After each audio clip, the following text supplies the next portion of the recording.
¿Qué tal? ¿Cómo estamos?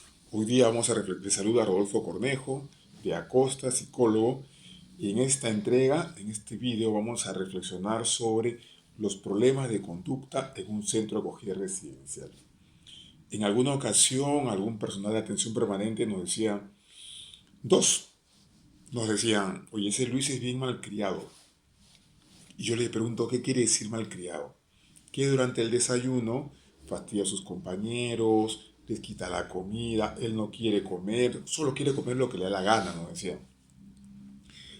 Supongamos que nos decía la señora María. Pero por su parte la señora Luisa nos decía, no, pero conmigo no hay ese problema, ¿no? Es cierto, es inquieto, es travieso, es juguetón, en ocasiones hay que llamar la atención, pero en realidad no es muy problemático. Ah, eso será contigo, le decía María, porque conmigo hace todo eso, hace todo eso y hace más cosas, no quiere hacer su limpieza, se levanta tarde. Ah, bueno, sí, no, conmigo no ocurre eso, le decía, digamos que la señora Julia. Entonces, ¿qué elementos encontramos en esto? O sea, cuando nosotros hablamos de problemas de conducta en el centro de acogida residencial, solemos concentrarnos en el comportamiento de los chicos. Hay que corregir a los chicos, hay que sancionar, hay que castigar, hay que quitar la televisión, hay que quitar que no salga a jugar, etcétera, etcétera, etcétera. Y nos concentramos mucho en lo que hay que hacer con el chico.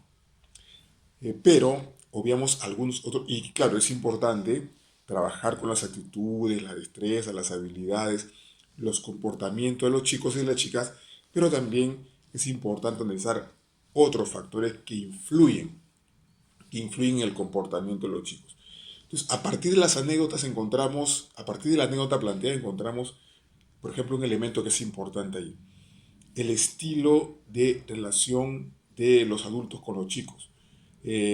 ¿Por qué con uno se comportaba de una manera y con otro se comportaba de otra manera?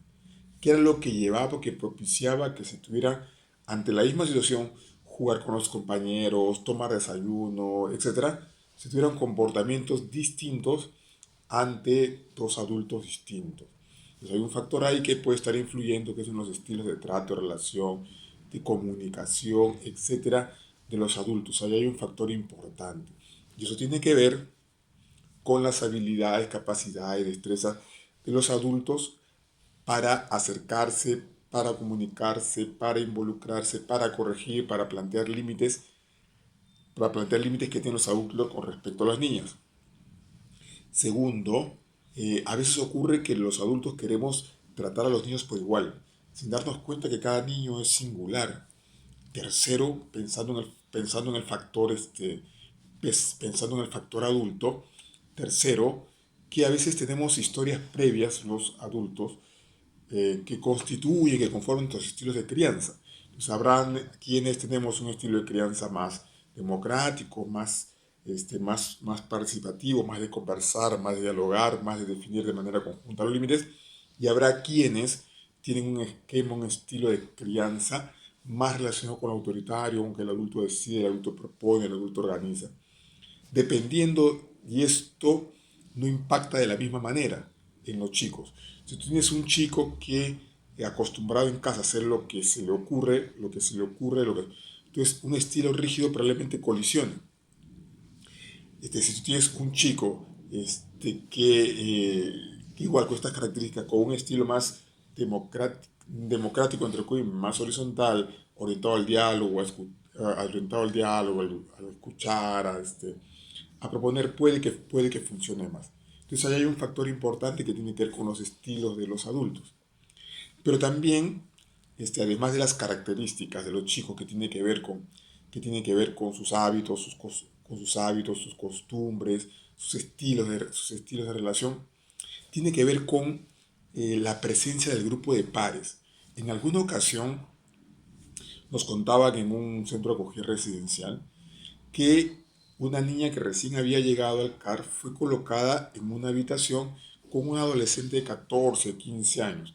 Entonces, la madre cuidadora se quejaba mucho de que la pequeñita que recién había llegado no hacía caso, no quería bañarse, no quería cambiarse, etcétera, etcétera, etcétera. y la señora perdía el control y eso perjudicaba, molestaba. Entonces, en algún momento decide, no recuerdo bien si la niña, la adolescente pide que la cambien a la niña a su habitación o la madre cuidadora decide colocarle a la niña con la adolescente. Y resulta que la niña, en contacto con la adolescente, modifica sus actitudes. Ella que no se quería cambiar, que no se quería bañar, que no quería desayunar, comenzó a realizar, comenzó a tener esos comportamientos.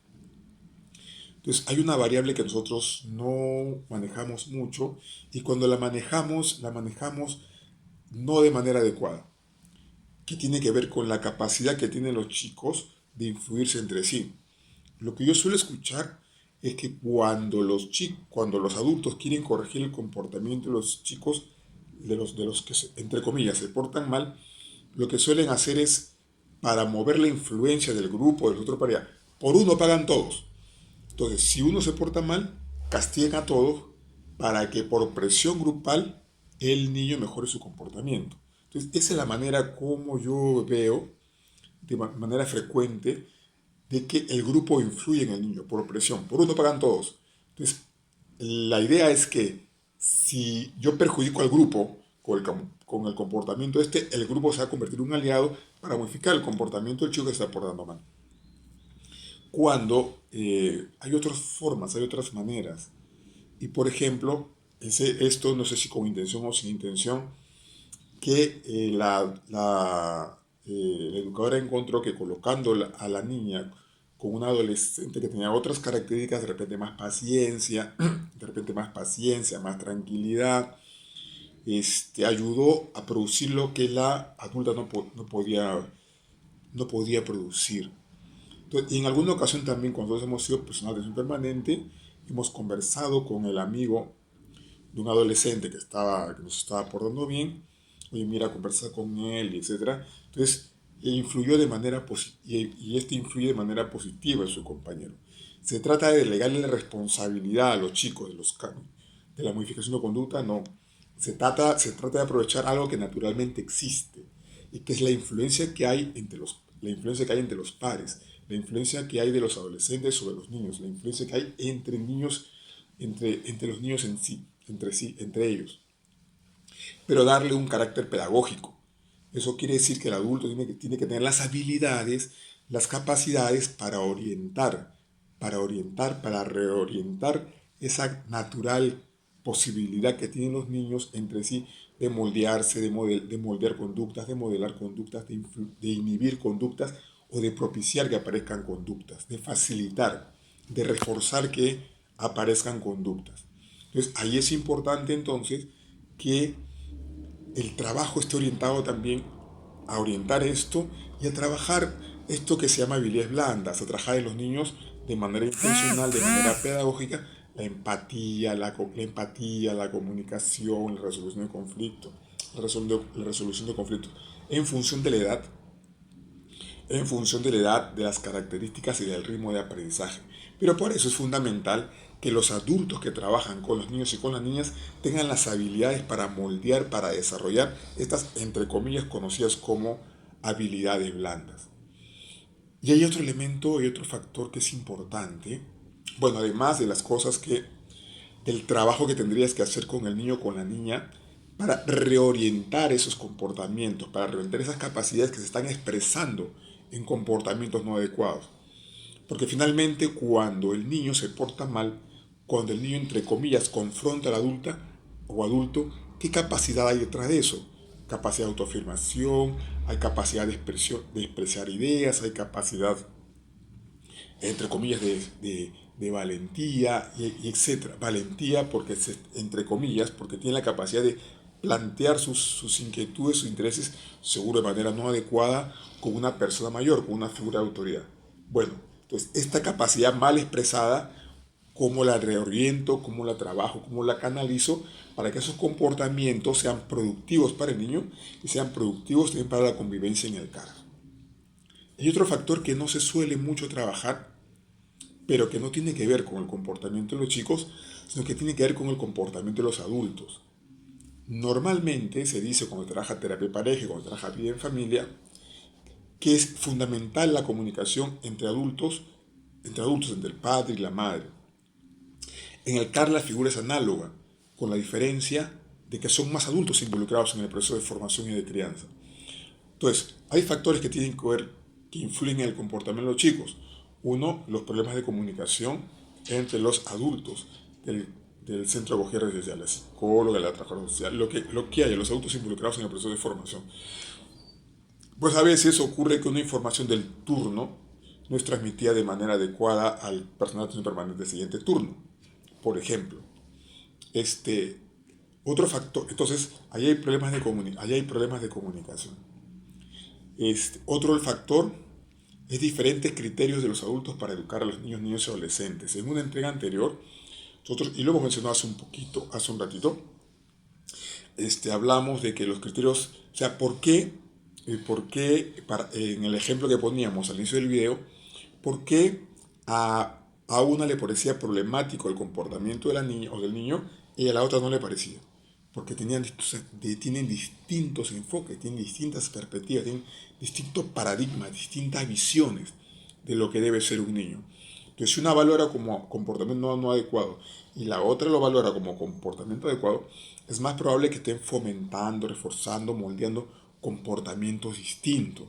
Y además también en esos problemas de comunicación, los niños no saben cómo actuar, o en todo caso distinguen con quién actuar de una manera y con quién actuar de otra manera.